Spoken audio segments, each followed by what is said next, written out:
So could you tell us your name and why you're here, please? My name's Pete Hazelden and I've been invited by Humbersound to come and be interviewed. Right. So how was your journey here today? How was your journey here today? Yeah. The journey wasn't too bad at all, thank you. Right. I believe you had a career at sea. Could you tell us about this, please? Not exactly at sea. I was in tugboats for many years. A little bit of the time was at sea, but most of the time was on the river. Right. So, what was a typical day in that job? I don't think there was such a thing as a typical day on a tugboat, really. Every day was essentially different. Could you give us an idea of the kind of things you would do? Well, my job was looking after the machinery and making sure that it was ready for service at any instant of day or night. And in the unlikely event of a breakdown, I had to put those right. But obviously, when you sort of live in part of your working time on board of a vessel, you have to be involved in keeping it clean and painted and all that kind of thing. And what was life like on board ship? For quite a lot of the time, life was okay. It depended what ship you were on, I suppose. And what was your worst memory of your career at sea or on the boats?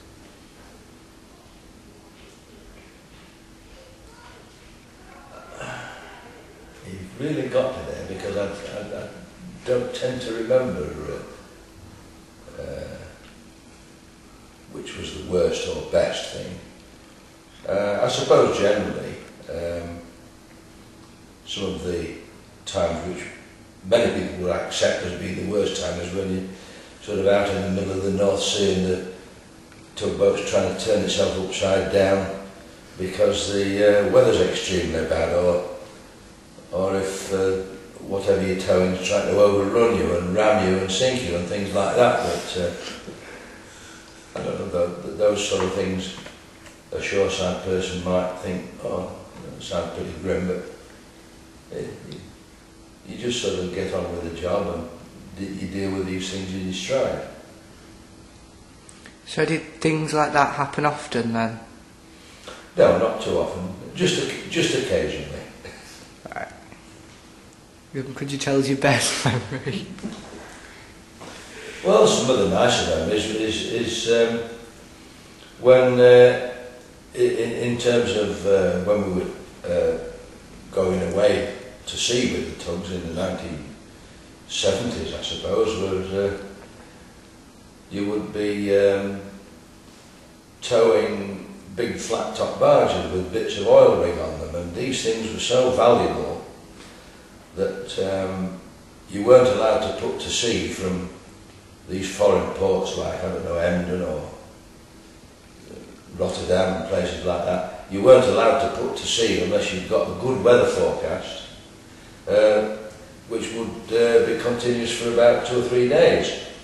And of course this was in November. Now, sometimes you might not get a weather forecast in November that was good enough for 3 days, so you'd be more or less sat on your backside and just do a bit of maintenance every day and waiting for the weather. I think on one trip we, I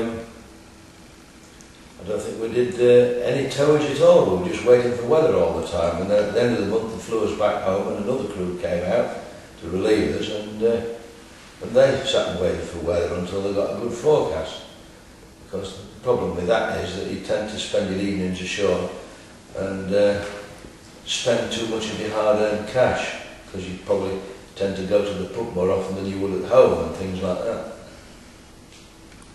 So we believe you're involved in the Sea Shanty and Maritime Festival. Could you tell us what your role is in the festival, how you're involved in it?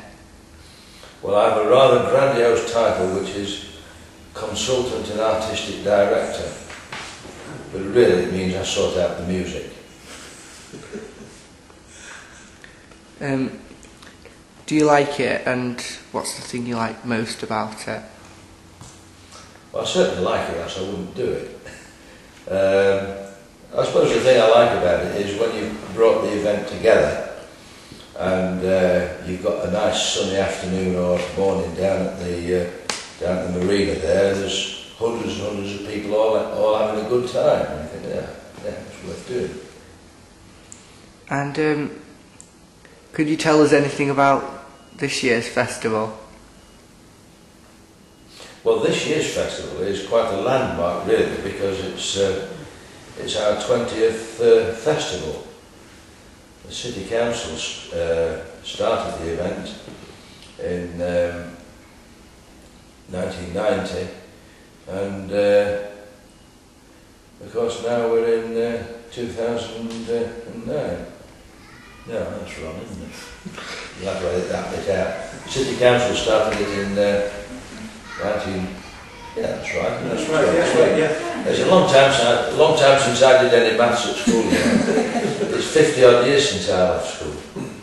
But yeah, it's quite a landmark this year. 20th anniversary. We've seen a lot of changes, and we're very fortunate really, because the event brings a lot of people into the city, and so therefore it's worthwhile for the city to sponsor the festival and keep the visitors coming into the city. And what do you think of the clipper race being in Hull but at the same time as the festival this year? Well, it's not at the same time really. I suppose the run-up of the clippers more or less at the same time, but I think it's very good that the authorities have persuaded the clipper people to bring the start of the race here, because it'll help to reinforce the city's image, and hopefully people will come and spend a bit of time in the city, and perhaps some of them will come and look at the maritime weekend and then stay over even for the clipper race. Or those that's coming for the clipper race might think, well, we'll go a little bit early and have a look at the maritime weekend, and it'll be good publicity for the city. How did you get your nickname Shanty Jack? Well, that happened by accident really, because about 30 odd years ago I used to go to a Folksong club in Grimsby in a pub called the Royal Oak, and I used to sing mostly sea songs and shanties, so someone christened me that, and it stuck.